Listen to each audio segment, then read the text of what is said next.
دنیا دیکھے گی اس صدی کا کس طریقے سے غلبہ ہوتا ہے. یہ ہے والذی بعث فی الامیین رسولا منہم یتلو علیہم آیاتہ ویزکیہم ویعلمہم الکتاب والحکمہ. اس کے نیچے کیونکہ اس سے پہلے کیا تھے، وہ ضلالت میں تھے، گمراہی میں تھے، سرکار نے ان کو اونچا مقام دیا. پھر نیچے کی آیتوں میں یہ آپ کے لیے ہے میرے بھائیوں، کیا الحاق چاہتے ہو اولا سے؟ اگر الحاق چاہتے ہو تو اولا کے کردار کے امین بننا پڑے گا، اولا کا کردار اختیار کرنا پڑے گا، ان کے نقش قدم پہ چلنا پڑے گا، اخوانکم فی الدین کا نظارہ پیش کرنا پڑے گا. ایک ہو مسلم حرم کی پاسبانی کے لیے نیل کے ساحل سے لے کر تا بتا کے کاشغر کی طرح ایک ہونا پڑے گا. آپ کو نفرتوں کو ختم کرنا پڑے گا. یہ نہ سوچے کہ ابھی ہم کیا کر سکتے ہیں.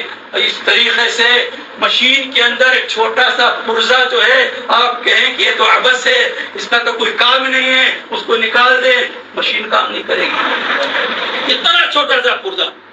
اب بولے اس کی کیا حیثیت ہے بھائی؟ وہ چھوٹا پرزہ اتنی اہمیت کا حامل ہے کہ پورے مشین کو اس نے جو ہے نا سنبھالا ہوا رہتا ہے. اسی طریقے سے ہر ایک امتی، سرکار کا امتی جو ہے بڑا قیمتی ہے. اور آج کے دور کے لیے سرکار رات رات بھر دعائیں مانگ رہے تھے، آنسو بہا رہے تھے کہ میری امت مجھے چھوڑ دے گی، خشو خاشاک کی طرح بہتے رہے گی. ان کے اوپر جو ہے نا اتنا جو ہے نا دنیا کا بوجھ آ جائے گا کہ ہر ایک کی مثال آپ نے دی کہ آپ جو ہے نا مشکات کے اندر کچھ چاول رکھ دے تو پرندہ کے اپنا اپنا حصہ لے رہا ہے. اسی طریقے سے ہر ایک قوم اٹھ کے مارے گی، ان کو قوم اٹھ کے مارے گی. تو صحابہ کرام عرض کرتے ہیں کم من فیۃ قلیلۃ یا رسول اللہ صلی اللہ علیہ وسلم، کیا ہم اتنے قلیل ہو جائیں گے جو اٹھے گا مارے گا؟ ہم تو معدود چند ہیں دنیا پہ غالب ہیں.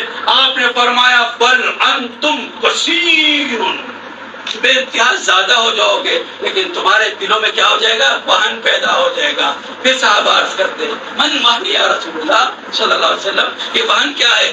آپ نے فرمایا حب الدنیا کراہۃ جہاد فی سبیل اللہ. پھر دوسری حدیث میں آتا ہے یہی مفہوم، حب الدنیا کراہۃ الموت. دنیا سے بے انتہا محبت ہے. آج دنیا پر ہم دنیا کو جو ہے نا ہم نے سوار کیا ہے، ہم دنیا پہ سوار نہیں ہیں. فرق یہ ہے فقراء یہ سمجھانا چاہتے ہیں، پیور مرشد ہمارے کو یہی درس دیے، یہی پیغام دیے، اپنے اوپر دنیا سوار نہیں کرو، دنیا پر سوار ہو جاؤ، خود بخود چلتے